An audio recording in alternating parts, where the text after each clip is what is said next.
Hi everyone, and in today's video we'll be covering the topic Monarchy and Democracy in Nepal from our class 12 political science. Now in this particular video we'll be completely dedicating our topic towards Nepal, its history and how was its journey towards becoming a democracy. So first you need to, and I'll be giving you a broad overview of what we are going to study here. So let me tell you two things. Earlier Nepal was a Hindu kingdom, okay, and when I'm talking about currently, or not currently, but later on after Hindu kingdom, it changed into the constitutional monarchy. Okay, constitutional monarchy after Hindu kingdom. Then in 1990, there was a movement for democracy. This movement was for democracy means people of Nepal, they wanted to adopt democracy and they also drafted the new constitution as well.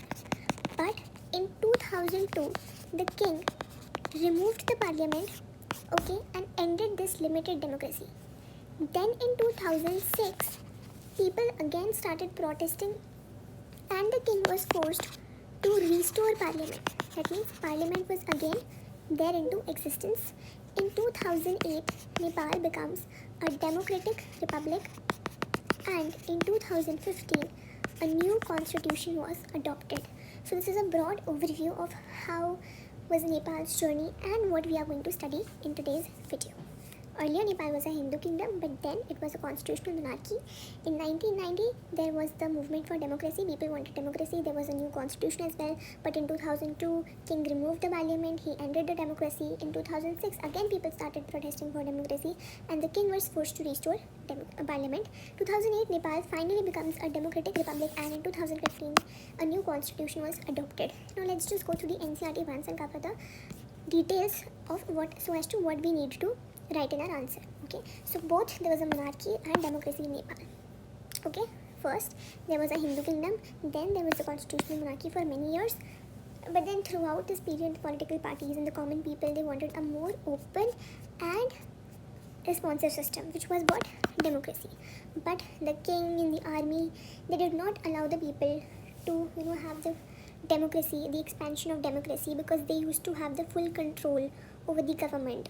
Okay, so then there was this movement for democracy in 1990 where people started demanding for the democratic reforms.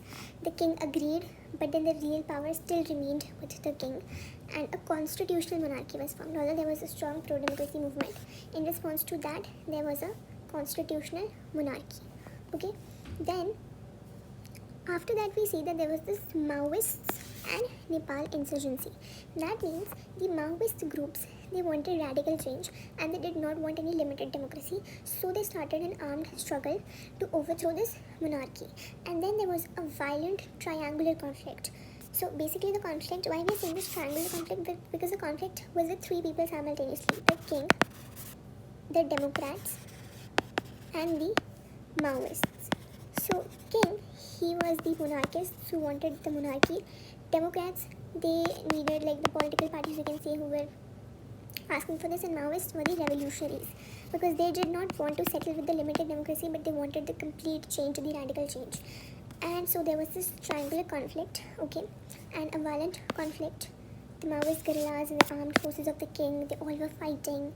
Okay, so because their ideology was there should be an armed insurrection, there should be an armed struggle towards the monarchy, towards the ruling elite, and their influence was spreading in many parts of Nepal.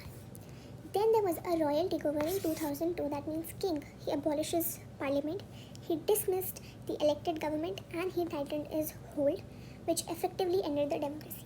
Then again there was the people's mass movement in 2006. There was massive countrywide protests, pro-democracy protests, and they achieved their first victory when the king was forced to restore the House of Representatives, which was dissolved in 2002, April 2002, and there was a united movement for this by the SPA. SPA is a 7-party alliance, okay, plus Maoists were also there, and there were social activists as well. So their demand was the restoration of parliament first, and second was full democracy. So you see that this mass movement involved the SPA, the Maoists, the civil society. The demand was very clear. You restore the democracy, you restore the parliament, and you give us democracy, full-fledged democracy. These were the two clear-cut demands of the people. And what was the result by this massive countrywide pro-democracy protest? It was that the king was forced to reinstate the parliament. Then there was the drafting of a constitution. Basically, democracy, the transition is almost complete, but Nepal, it had undergone a unique movement in history because it formed a constituent assembly to draft the constitution for Nepal. Okay, but there was a conflict during drafting because some wanted nominal monarchy to retain the link with the past, and the Maoists, they wanted the full restructuring, that there should be no monarchy. So they agree, and then Maoists also agree that okay, we will suspend the armed struggle, and there was also one suspicion to the Indian government. So basically, Maoists and the others, they feared that the Indian government or there will be Indian interference in the future of Nepal. Then in finally 2008, monarchy, it was formally abolished. Nepal became a democratic republic, and 2015 they adopted a new constitution. So that was all about the monarchy and democracy in Nepal, which we have discussed. I'm also informing you that this is just a one-shot revision where we have gone through the contents in the NCERT. We have just skimmed through and refreshed all the things that we've earlier studied in this particular topic. This video was just for the revision purpose. Again, if you want a detailed explanation of this part, there will be a separate video for that. So thank you, and this was all for this video.